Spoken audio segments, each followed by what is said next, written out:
Friends, बहुत बहुत स्वागत है आपका परफेक्ट आईटी सॉल्यूशन इस चैनल पे। और मैं हूँ आपका दोस्त आकाश। आज बहुत ही इंटरेस्टिंग कोर्स मैं लेके आया हूँ पाइथन। तो आज पाइथन के बारे में बात करेंगे। चलिए शुरू करते हैं।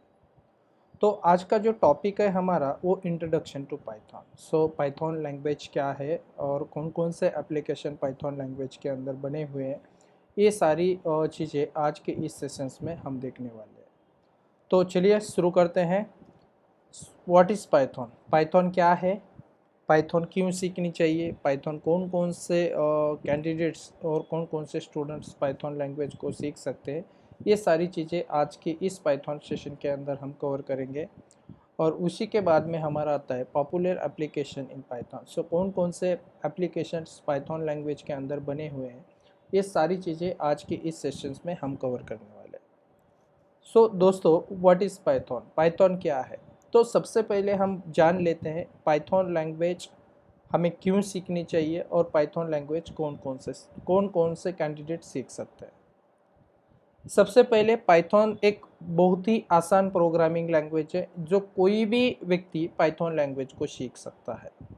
अगर वो कॉमर्स करता है, आर्ट्स करता है, एमएससी करता है, या नॉन आईटी कैंडिडेट है जो आईटी बैकग्राउंड को बिलोंग नहीं करता है, फिर भी वो आईटी कंपनीज में जॉब करना चाहता है, उसे पाइथन में करियर करना है, तो वो कैंडिडेट पाइथन लैंग्वेज सीख सकता है।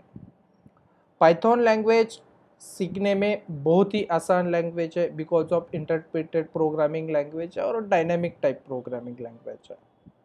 सो हम देखते हैं आगे क्या होता है और क्या क्या इस लैंग्वेज के अंदर हम कर सकते हैं। लेकिन इससे भी आगे जाके अगर हम सोचें तो पाइथन लैंग्वेज के अंदर कौन कौन से एप्लीकेशन बने हुए हैं और हम कौन कौन से एप्लीकेशन बना सकते हैं, तो ये भी चीज़ें आज के इस सेशन में हम कवर करने वाले हैं। इंट्रोडक्शन टू पाइथन क्या कहता है? Python is a general purpose high level language. Okay, so दोस्तों, आप लोगों ने सुना होगा बहुत सारी लैंग्वेजेस जो है हाई लेवल लैंग्वेजेस है, बहुत सारी लैंग्वेजेस जो है लो लेवल प्रोग्रामिंग लैंग्वेज है, कोई language middle level programming language है।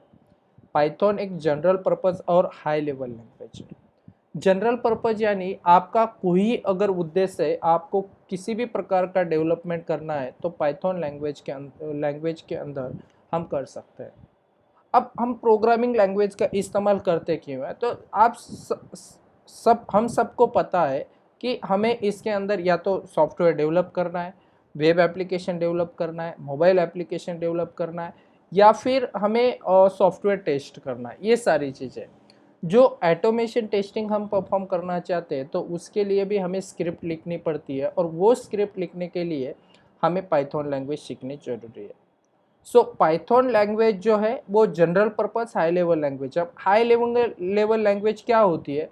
तो जैसे कंप्यूटर को इंग्लिश समझ में नहीं आती है, हम सबको पता है कंप्यूटर को इंग्लिश समझ में नहीं आती है, कंप्यूटर जस्ट 0 एंड 0 1 पर वर्क करता है।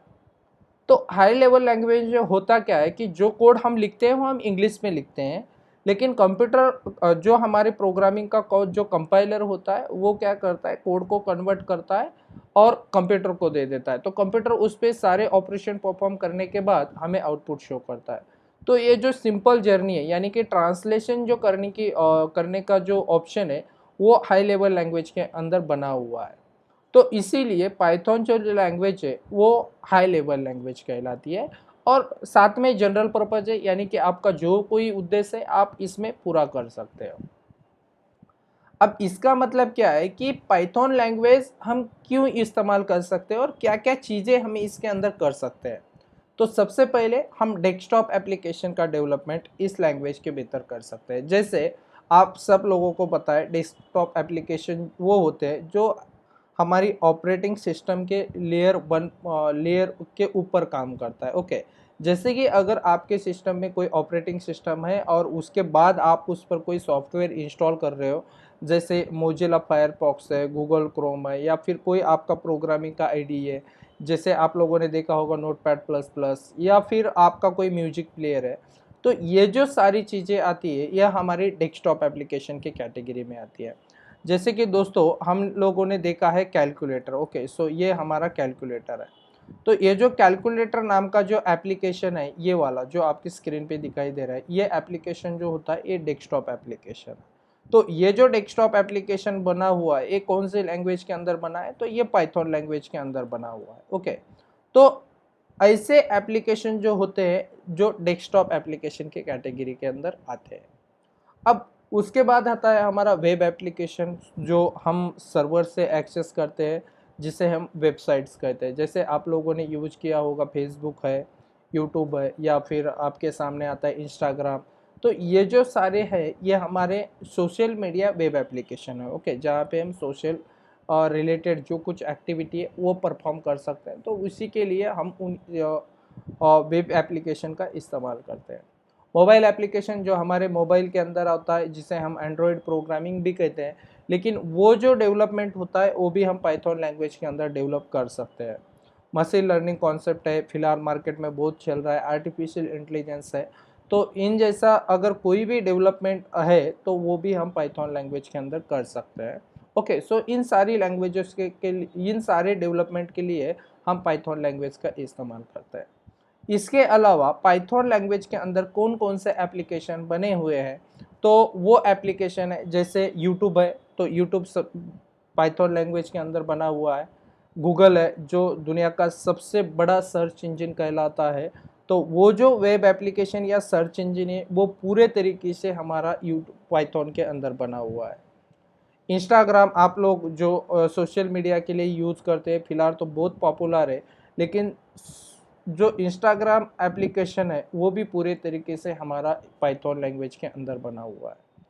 इसी के बाद आता है हमारा ड्रॉप बॉक्स और मेनी मोर्स एप्लीकेशन जो है वो पाइथन लैंग्वेज के अंदर बने हुए हैं। तो इन जैसे एप्लीकेशन डेवलप करने के लिए हम पाइथन लैंग्वेज का इस्तेमाल करते हैं और इसी में हम ये सारे एप्लीकेशन डेवलप करते हैं। दोस्तों, आई होप कि ये वीडियो आपको काफ़ी पसंद आया होगा। अगर वीडियो आपको पसंद आया है तो आपके दोस्तों के साथ शेयर करिए, और अगर आपके मन में कोई भी कन्फ्यूजन है तो आप नीचे कमेंट करके पूछ सकते हैं। Thank you.